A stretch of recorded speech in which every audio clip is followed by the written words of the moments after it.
Okay, so here's an example. For a Riemann sum, I'm given the function x times 8 minus x on the interval from 3 to 7. And just geometrically, right, this is an upside down parabola, and the zeros are at 0 and at 8. So if I were to look at this geometrically, right, I'd have a 0 at 0 and a 0 at 8, and it's upside down parabola. And so notice that the center here is at 4.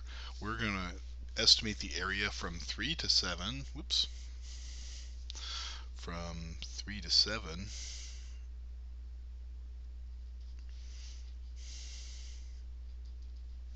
Using 4 rectangles.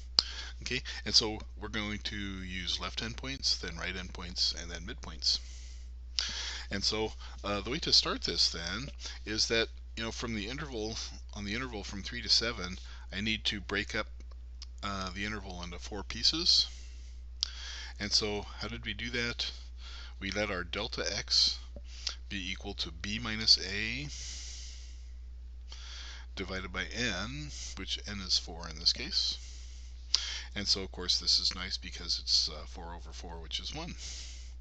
Okay, so this is x sub 0, and then x sub 1 is going to be 1 unit up from 3, and so x sub 1 would be the value 4, so this is x sub 1, and then 5, which is x sub 2, and then 6, which is, you don't have to label these as your x's here, but this is just to help us out with our notation. So x sub 0 to x sub 4. Okay, and now remember that we have this parabola over the top, and so on each of these, this is the base of each of the 4 rectangles. Right, so this is rectangle 1, rectangle 2, rectangle 3, rectangle 4. And we don't have the tops yet, right? We don't have the heights. And in fact, the heights are either found by evaluating the function at the left endpoint, at the right endpoint, or at the midpoint. Okay, so we're going to go ahead and make a table of values at this point. So let's see, what will our table look like? I'm going to need the value of f at 3. I'm going to leave some room here at 4, at 5, and at 6, and at 7. But then I'm also going to need the values of the functions at the midpoints, 3.5, 4.5, 5.5, and 6.5. Okay, whoops. And so let's go ahead and compute those here.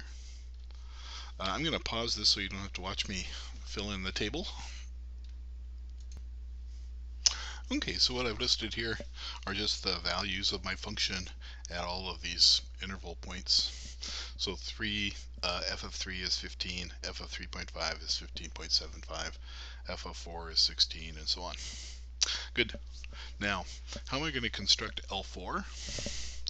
L4 is going to be, let's see, I'm going to be taking the length times the width.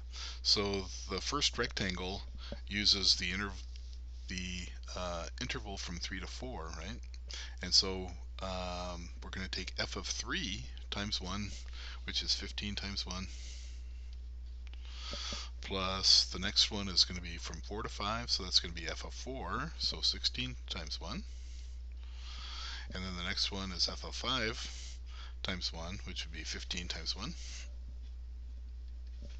And then what's the last one here? 6, f of 6 times 1, which would be 12 times 1. Okay, so we'll pause for a moment to compute that. Good, so the sum here turns out to be 58.